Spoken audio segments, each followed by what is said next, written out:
আমাকে গ্রেফতার করা হয়েছিল কেন আজকে আপনাদের ভালো করে বুঝতে হবে। সাংবাদিক ভাইদেরকে বলছি, জসিমউদ্দিন রহমানী কোন জঙ্গি অথবা অন্য কোন দলের সদস্য নয়, নেতা নয়, গুরু নয়, আধ্যাত্মিক নেতাও নয়। এমনকি যেই দলের নামে তাকে বলা হচ্ছে আনসারুল্লাহ বাংলা টিমের আধ্যাত্মিক নেতা, গুরু, আবার কি যেন অন্য কি যেন বলে, আনসারুল্লাহ বাংলা টিম নামে বাংলাদেশে কোন দল আছে বলে আমি গ্রেফতারের আগ পর্যন্ত কানেও শুনি নাই। আমি একজন লেখক, আমি একজন বক্তা, আমি একজন ইমাম ও খতিব, আমি একজন উস্তাদ। আমি আপনাদের সাংবাদিক ভাইদেরকে বলবো, কোন হাসিনার পুলিশের কথায় কান না দিয়ে আমার বইগুলো তন্ন তন্ন করে তালাশ করুন, কোন জায়গায় আনসারুল্লাহ বাংলা টিম নামে কোন দলের নাম আছে কিনা। আপনারা আমার বক্তব্যগুলো সারা বিশ্বে রেকর্ড ছড়ানো আছে, সব বক্তব্যগুলো শুনুন। আনসারুল্লাহ বাংলা টিম নামে কোন দলের নাম আপনারা যদি প্রমাণ করতে পারেন, আমি বক্তব্য ছেড়ে দিব। আপনারা আমার মসজিদে গিয়ে দেখুন, মাদ্রাসায় গিয়ে দেখুন, কোন ছাত্র শিক্ষককে অথবা কোন মুসল্লিকে আমি এরকম কোন দলের কথা বলেছি, আহ্বান করেছি, সমর্থন করেছি। যদি প্রমাণ করতে পারেন তাহলে জসিমউদ্দিন রহমানীকে জেলে নয়, উন্মুক্ত জায়গায় ক্রেন এনে তার সঙ্গে ঝুলিয়ে তাকে ফাঁসিতে মৃত্যুদণ্ড কার্যকর করবেন। আর যদি প্রমাণ করতে না পারেন, অনুরোধ করছি আজকের থেকে জসিমউদ্দিন রহমানীকে আনসারুল্লাহ বাংলা টিমের প্রধান, আধ্যাত্মিক নেতা, গুরু ইত্যাদি বলা ক্ষান্ত করবেন। ষড়যন্ত্র শেষ হয় নাই। আপনারা দেখেছেন এখনো ভারতের পত্রিকা আমার বিরুদ্ধে কত রকম প্রোপাগান্ডা ছড়াচ্ছে। আমি নাকি হিন্দুদেরকে মারতে বলেছি, আমি প্যারোলে মুক্তি পেয়েও বলেছিলাম। আমার বড় বোনের জানাজার জন্য আমাকে 3 ঘন্টার জন্য মুক্ত করা হয়েছিল। হেলিকপ্টার যুগে বরগুনা গিয়ে জানাজায় অংশগ্রহণ করেছিলাম। সেখানে বলেছিলাম, ওই সময় উত্তপ্ত ছিল যে কোনো হিন্দুর বাড়ি যেন আক্রমণ না হয়, কোন মন্দির গির্জা প্যাগোডায় যেন আক্রমণ না হয়, প্রয়োজনে তোমরা পাহারাদারি করবে। যেখানে আমার বলিষ্ঠ বক্তব্য ছিল যে কোন হিন্দুর বাড়িতে বা মন্দিরে কোনো আক্রমণ না হয়। এর পরেও কিছু অন্ধ, কিছু গোমরা পথভ্রষ্ট, সত্যের থেকে যারা দূরে, এরকম কিছু মিডিয়া আমার বিরুদ্ধে প্রোপাগান্ডা এখনো চালাচ্ছে আমি নাকি জঙ্গিবাদী। মনে রাখবেন, আমাকে যারা জঙ্গিবাদী বলে তারা মূলত আমাকে নয়, কোরআনকে, হাদিসকে এবং স্বয়ং আল্লাহর রসুলকে জঙ্গিবাদী বলছে, কিন্তু সেটা প্রকাশ করতে পারে না বলেই এ কথা বলছে। আমার অপরাধ কি ছিল ভালো করে শুনুন।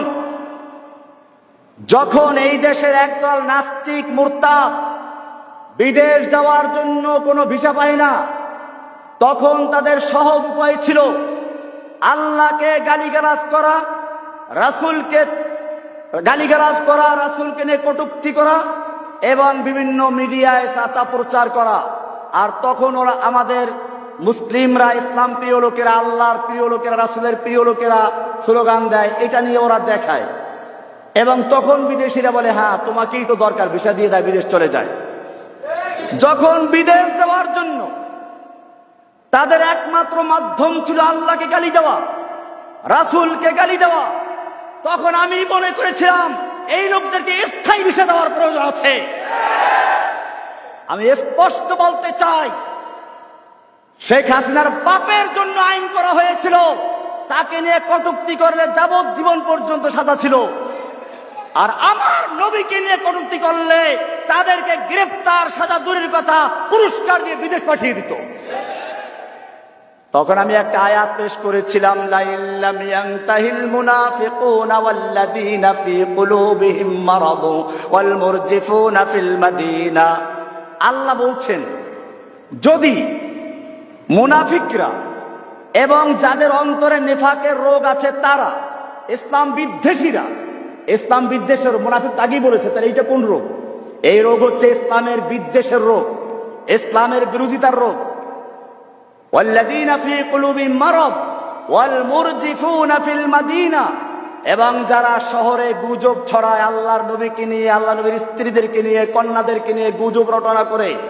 আল্লাহ কি বলছেন শুনুন, লাইল্লাম ইয়ানতাহি, যদি তারা তাদের এই কাজ থেকে বিরত না থাকে, লানুগরিয়ান্নাকা বিহিম, হে নবী আমি আপনাকে তাদের বিরুদ্ধে খেপিয়ে দিব, উত্তেজিত করে দিব, আপনাকে উস্কানি দিব। কে বলছেন? নাকি রহমানি? উস্কানি দিচ্ছেন কে? লানুগরিয়ান্নাকা বিহিম সুম্মা লা ইউজাবিরুনাকা ইল্লা কালিলা, অতঃপর তারা আপনার প্রতিবেশী হয়ে আপনার দেশে আর থাকতে পারবে না, একেবারে বিদেশ পাঠাই দেওয়া হবে। সুম্মা লা ইউজাবিরুনাকা ইল্লা কালিলা, অল্প কিছুদিন থাকতে পারবে। মালউনিন, যে কয়দিন থাকবে সে কয়দিনও থাকবে তারা অভিশপ্ত হয়ে। এরপরে কি বলছেন শুনুন, কান খুলে শুনুন, চোখ দিয়ে দেখুন, অন্তর দিয়ে বুঝুন। সাংবাদিক ভাইদেরকে বলছি, যদি মুসলিম হয়ে থাকো, মুসলিম ঘরের সন্তান হয়ে থাকো, কোরআন বিশ্বাস করো। কোরআন এরপরে কি বলছে শুনো, রহমানি বলে নাই, সূরা আহজাব 33 নম্বর সূরা 61 নম্বর আয়াত, 60 নম্বর আয়াত, 61 নম্বর আয়াত, আল্লাহ বলছেন যদি তারা বিরত না থাকে, আইনামা সুকিফু, মারুফ না মাজহুল? মাজহুল কাকে বলে? মা লাম ইউসাম্মা ফাইলুহু, যার ফাইল উল্লেখ থাকে না, অর্থাৎ যে কেউ করবে। পরিষ্কার দেখুন কোরআনে আল্লাহর বর্ণনার ভঙ্গিমা দেখুন, তরজ তরিকা দেখুন।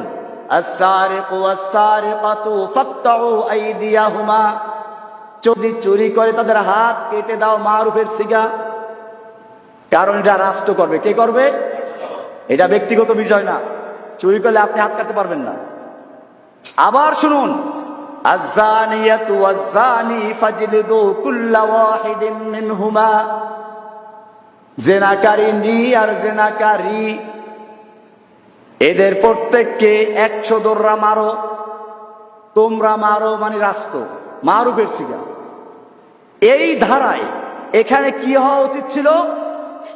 মারুফের সিগা হওয়া দরকার ছিল, কিন্তু এখানে মারুফ আসে নাই। কি এসেছে? প্যাসিভ এসেছে, অ্যাক্টিভ নয়। কি বলা হচ্ছে? আইনামা সুকিফু,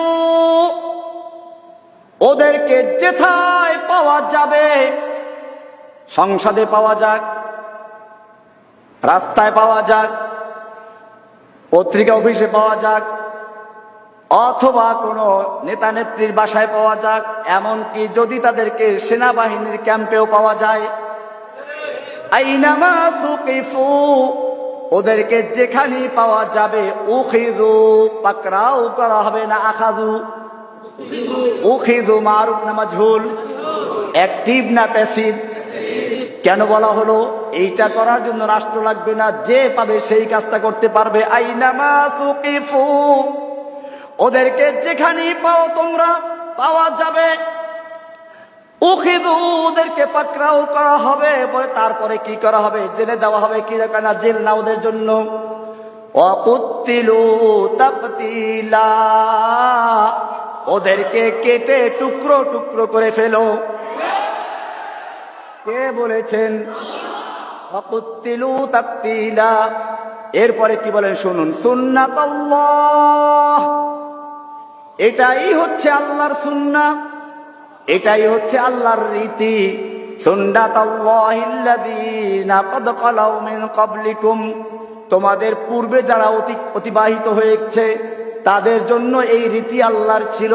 ওয়ালান তাজিদা লিসুন্নাতিল্লাহি তাবদীলা, কিয়ামত পর্যন্ত আল্লাহর এই রীতিতে, আল্লাহর এই নীতিতে তুমি কোনো তাবদীল পাবে না, পরিবর্তন পাবে না। 33 নম্বর সূরার 60 এবং 61 নম্বর আয়াত শুধুমাত্র রিলি করলাম। আয়াতটা কার? কোরআন কি জিনিস? আল কোরআনু কালামুল্লাহ। কোরআন কি? কোরআন কোনো মাখলুক নয়, আল্লাহর কালাম। সুতরাং আল্লাহ নিজে বলছেন, আমি শুধুমাত্র এই আয়াতটা রেলি করেছিলাম, তারপরও পরিষ্কার আমি কোনো দল গঠন করি নাই, আমি কাউকে মারতেও বলি নাই, আমি আয়াতটা শুনিয়ে দিয়েছি, এর উপরে বই লিখেছি। আমার নামে মামলা হলো বলগার রাজীব হায়দার হত্যা মামলা। এই মামলাটা দ্রুত বিচারে নিয়ে আসা হলো। সাংবাদিক ভাইদের উদ্দেশ্যে বলছি, ভালো করে শুনুন। ওই মামলার রায় হয়েছিল 2015 সালের 31শে ডিসেম্বর। ডিসেম্বর মাসে জজ কোর্ট বন্ধ থাকে, কিন্তু আমাদের ওই কোর্ট খোলা ছিল। সারা দিন ব্যাপী কোর্ট চলতো, সন্ধ্যার সময় কোর্ট চলেছে। এরপরে রায় দেওয়া হলো।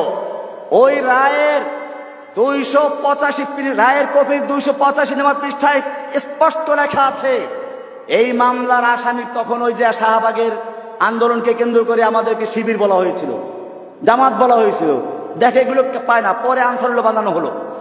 ওইখানে লেখা আছে রায়ের কপিতে, এই আসামিগণ এমন কি দিয়ে রেখেছে আমার কথা, জসিমউদ্দিন রহমানীকে যদিও শিবির অথবা আনসারুল্লাহ বাংলা টিমের আধ্যাত্মিক নেতা, গুরু ইত্যাদি বলা হয়েছে, কিন্তু এটা রাষ্ট্রপক্ষ প্রমাণ করতে সম্পূর্ণ ব্যর্থ হয়েছে।